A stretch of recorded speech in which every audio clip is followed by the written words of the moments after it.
93. This is Damon Asharenew from asharenew.com. In this particular article, we will be speaking about France warns of winter gas cuts. The nation is less dependent on Russian gas, but shortages are possible. So what's going on here is now we're hearing about, another country, with the possibility of going through a very harsh winter. So we've been hearing story after story, article after article about certain places in the EU. They have to cut back on gas and electricity. And the only thing that makes France different than Germany is France is also ran on nuclear power. And some people are for nuclear power, other people are not. But France is for nuclear power, so that's why they're in a better position than Germany, but even that may not be enough. So what we are seeing is the world has to adapt to not dealing with Russia, especially with Russian gas. See, most of us would have never known about these things as to how dependent the EU is on Russian gas. It wasn't until this conflict and now all these possible shortages of gas and electricity that we begin to realize the magnitude of how big of a player Russia is on the world stage. And this is why NATO was created, to take away power from Russia. And this is why they made Russia the target, because they did not like the fact that Russia holds so much power. And we're just beginning to see that trickle down now. They thought they was going to be able to stop Russia with the sanctions. It didn't work because Russia is just this mass power, and Russia is getting even more powerful. So essentially, Russia is being able to endure all things that we throw in its direction. So whether it's sanctions, whether it's not doing business with them, they're able to maintain their position. Just going to show just how powerful Russia is. And now that Russia is synchronizing forces with China and also Iran, and it's going to be many other places, we're just going to see how the power begins to shift towards the east. That the EU is not as powerful as we think it is, especially with Russia not in the picture.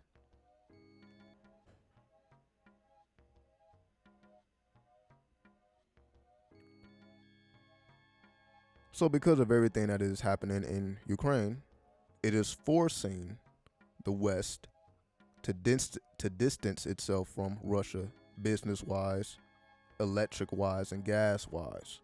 So eventually the EU will become more independent over time. But they were not prepared for it to happen this quickly. So that's essentially why we're going through all of this, because they were already moving in the direction of distancing themselves from Russia. They just wasn't expecting it to happen this quickly.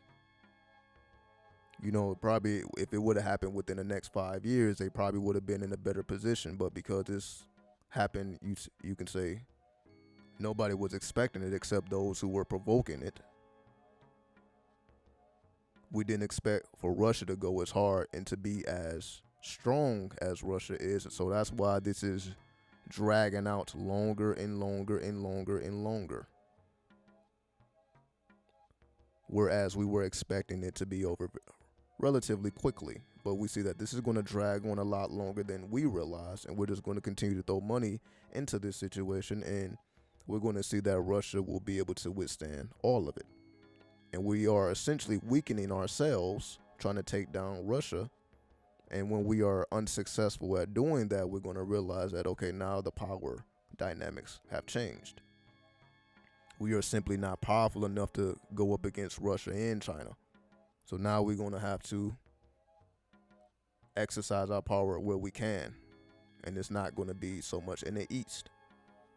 And that's why Pelosi, she made her trip to the Far East, trying to build connections and make business deals, trying to forward our position in the East. But again, we're going to see that isn't necessarily the brightest thing to do either.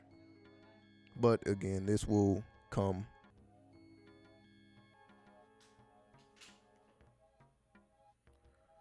So all this is just a warning, a caution.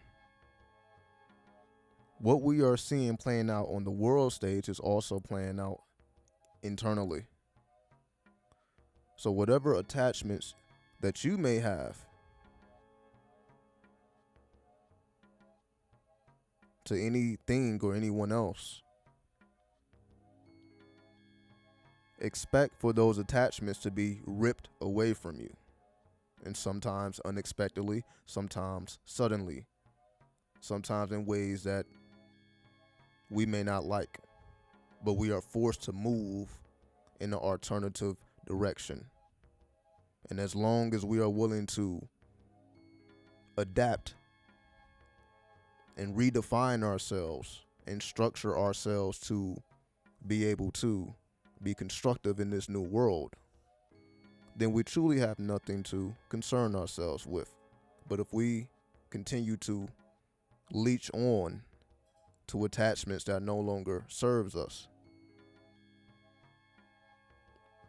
and begin to work from an outdated perspective, this is when we suffer the most. So the people that will suffer the most is those who refuse to adapt to this new aeon, this new world. And those that do will be able to see the light way before the light is made known to the masses. And with that, I bear peace. 93, 93, 93.